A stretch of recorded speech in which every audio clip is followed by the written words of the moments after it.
Hello મિત્રો, કેમ છો બધાય? ગુડ મોર્નિંગ, જય શ્રી કૃષ્ણ અને જય દ્વારકાધીશ. તમારા બધાયનું મારા નવા બ્લોગમાં સ્વાગત છે.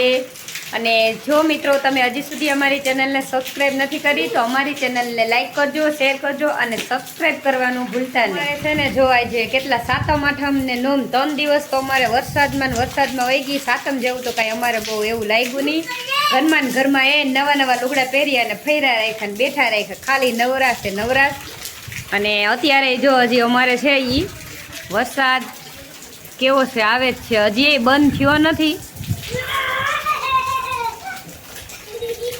અને અમારે છે ને ભાદર નદી છે ને એ આખી ફૂલ થઈ ગઈ છે. અને કાલ તો એમાં એક બિચારી ગાય છે એ તણાઈ ગઈ હતી.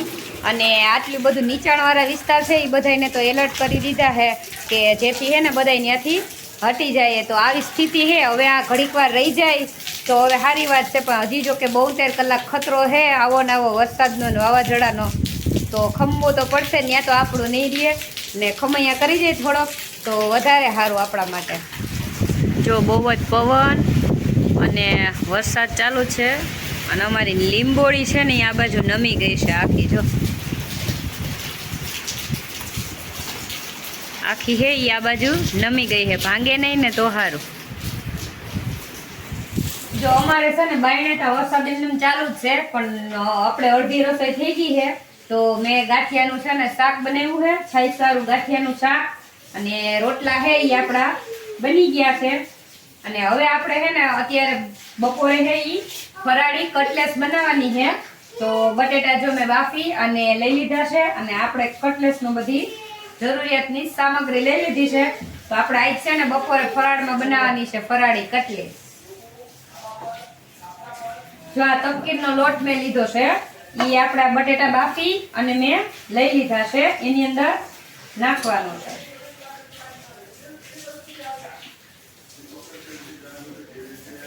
અત્યારે મેં 3 ચમચા છે એ તપકીરનો લોટ લીધો છે. પછી જો જરૂર પડે અને બટેટાનો છૂંદો થાય ને તો પછી વધારે પણ નાખી શકીએ. માંડવીના દાણા છે એ ખાંડીને મેં લઈ લીધા છે.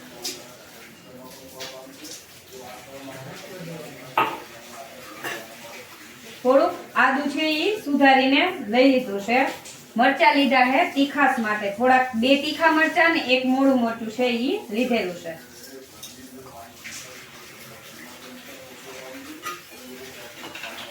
ધાણા ભાજી થોડીક છે એ કાપીને લઈ લીધી છે. 1/2 લીંબુનો રસ છે એ મેં નાખેલો છે. નમક છે એ સ્વાદ અનુસાર. લાલ મરચું પાવડર એ પણ તીખું જેવું આપણે ખાતા હોય એવું. અને અડધી પિંચ ચમચી જેટલી છે એ ગરમ મસાલો મેં લીધો છે.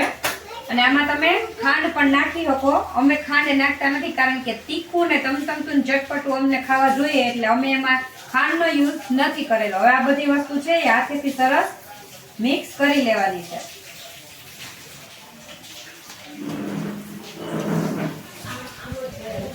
જો આ બધી વસ્તુ છે એ સારી રીતના મિક્સ આપણે થઈ ગઈ છે. તો હવે છે એ તેલવાળો હાથ છે એ કરવાનો છે.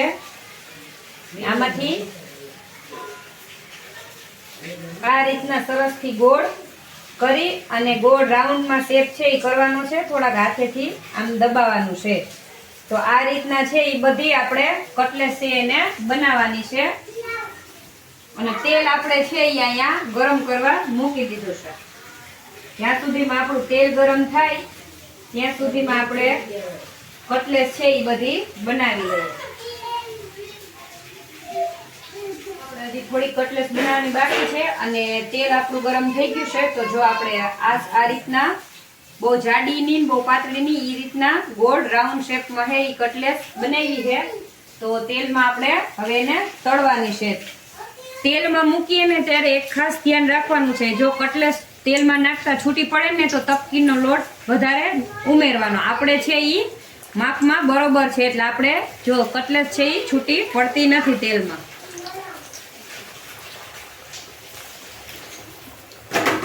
હવે આને થોડીક વાર આમને રહેવા દેવાની છે, પછી એને ફેરવવાની છે.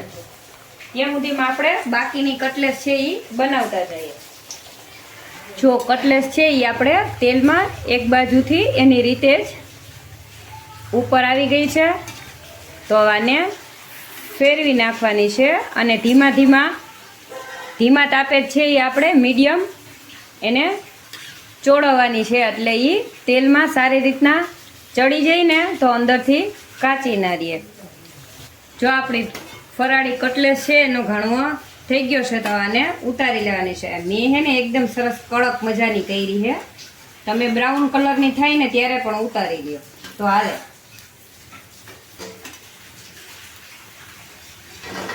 તો આ જ રીતના હે આપણે બધી કટલેસ છે એ તળી અને કમ્પ્લીટ તૈયાર કરી લેવાની છે.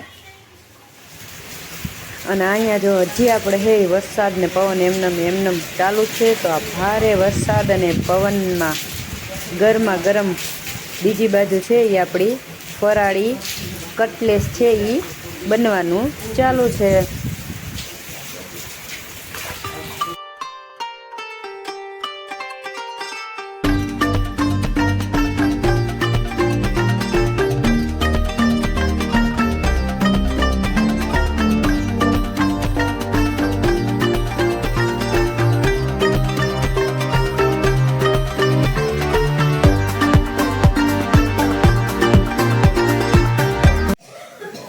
જો આપણી ફરાળી કટલેસ છે ઈ બની અને એકદમ સરસ બધી તૈયાર થઈ ગઈ છે.